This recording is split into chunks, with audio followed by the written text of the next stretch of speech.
Tijuana Man Blues. I'm in Tijuana, where the man I love has gone. I've known Tijuana, where the man I love has gone. Jazz bands don't stop playin', dancin' squarely till the early morn, all alone and weepin' some news, weepin' for a Tijuana man, just keeps me weepin' with the blues.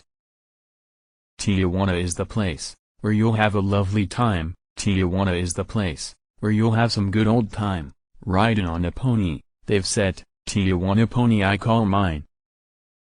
Oh, I've heard the mighty ramblin', all way to distant lands, plains, I've heard the mighty ramblin', was it in Tijuana I've got the blues for me Tijuana man, I can't keep from crying, when I see the westbound train, blues for my Tijuana man, are driving me insane. Ava Brown, 1926. Página 1. Tijuana la horrible, por Humberto Félix Berumen, 2011. Entre la historia y el mito. Para Rosa Isela, Humberto y Giselle, para Aurora Berumen y Olivia Félix Berumen. Introducción. Comprender cómo se fue construyendo la representación imaginaria de Tijuana, su naturaleza y sus atributos sociales más reconocidos, tal fue el objetivo que me propuse al emprender el siguiente trabajo. Para lograrlo asumí desde el principio que dicha representación imaginaria solo podría comprenderse si se la ubicaba dentro del terreno de las representaciones socioculturales como un mito con identidad propia. Así pues, como punto de arranque en la primera parte apunté algunas consideraciones de carácter teórico-metodológico en ese sentido. Su propósito no fue otro que identificar con suficiente precisión nuestro objeto de estudio, además de señalar las distintas herramientas de las que habría de valerme para llevarlo a buen fin. Conceptos clave como imaginario social, imaginario urbano, discurso mítico, discurso social y sociograma, entre otros que resultaron de gran utilidad para llevar a cabo el trabajo de investigación que me propuse, son revisados con la amplitud que me fue posible. De su adecuada interpretación como herramientas operativas para el análisis dependió que lograra llevar a feliz término dicha tarea. En la segunda parte, la más extensa, y quizá la más ardua, intenté explicar las circunstancias históricas mediante las cuales se llevó a cabo la construcción social y discursiva de Tijuana. Partí de la hipótesis de que Tijuana fue construida y valorada primordialmente como un espacio lúdico hedonístico para satisfacer las necesidades de una comunidad determinada y en una época particular de su historia. Pero como el sentido no está dado de antemano por el propio lugar, sino que se articula a partir de las distintas representaciones que de él elaboran los diferentes usuarios que lo utilizan para determinados propósitos en tanto que se trata de una construcción ideológica, busqué explicar las distintas prácticas sociales que pudieron haber determinado su interpretación simbólica. A partir de esta idea estudié el papel de la experiencia turística en la configuración de sentido del lugar, sense of place, asociado a Tijuana, así como su interpretación como una ciudad abierta, a White Town City, y como una configuración heterotópica. En el mismo sentido busqué comprender cómo se fue articulando la percepción moral que se tiene de Tijuana, es decir, cómo se construyó el punto de vista moral que aún hoy rige la visión que se tiene de Tijuana y que constituye un enfoque particular de interpretación mítica. En tanto que en la tercera parte en realidad, la parte central en torno a la que gira toda la argumentación desplegada en las siguientes páginas, busqué comprender el proceso de configuración que llevó a la elaboración y posterior consolidación de la representación mitológica de Tijuana, esto es, pretendí ubicar los diferentes mecanismos mediante los cuales se construyó el mito tijuanense, su naturaleza ideológica, sus orígenes y la función social que esta forma de representación ha desempeñado a lo largo de los años. Para ello privilegié un enfoque de análisis que considerara la formulación del mito-creencia propuesto por Alfredo López Austin.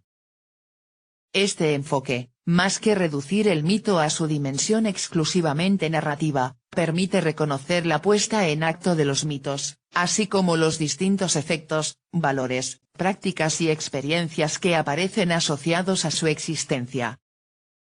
En este sentido, puse el énfasis en la mitificación como un proceso de metaforización en la construcción y adjudicación de la identidad imaginaria de Tijuana.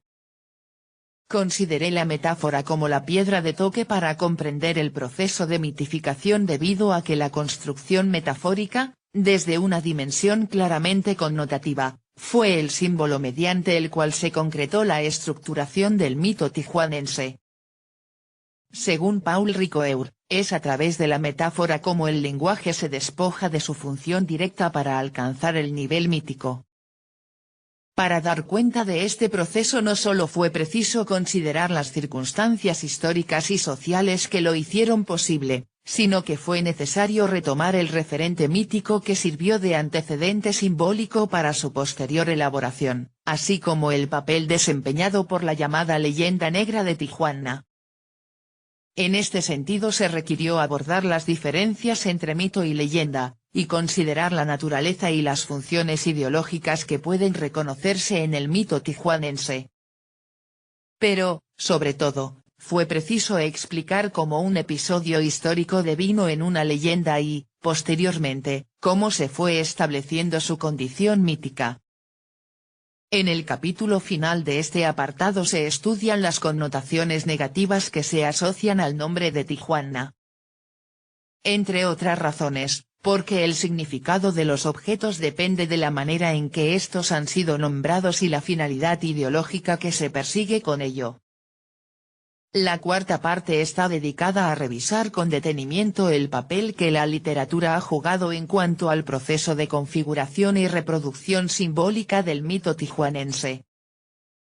En un primer momento se hace un repaso general de las obras literarias que, sin ser las únicas, han textualizado de manera explícita el mito de Tijuana a través del sociograma de la ciudad inmoral. Pero debido a que la presencia del mito en el seno de la literatura no puede considerarse solo en los términos de una simple referencia textual, sino como resultado del trabajo discursivo que los textos literarios operan desde su interior, decidí apoyarme en las propuestas de análisis desarrolladas por la sociocrítica. En otras palabras, partí de la premisa de que los textos literarios también contribuyen a construir el imaginario social y a fijar las distintas representaciones del mundo que tienen una función simbólica, al mismo tiempo que el discurso social se hace presente a través de dichos textos. Para este propósito consideré el análisis de dos novelas en particular, Tijuanaín, de Hernán de la Roca, y Calle Revolución, de Rubén Vizcaíno Valencia, pues ilustran con suficiente claridad la manera en que la ficción narrativa ha configurado el discurso mítico sobre Tijuana. Finalmente, en el tercer capítulo se estudian dos relatos más, La Herradura Dorada, de Dashiell Hammett, y Luces y Sombras, de Joseph Wambaugh, para ver cómo la literatura ha contribuido asimismo a la invención de lo que identificamos bajo el concepto de espacio heterotópico tijuanense. En la quinta parte se explora la manera en que el cine, los corridos del narcotráfico y el discurso periodístico han contribuido a reforzar la interpretación de Tijuana como un mito.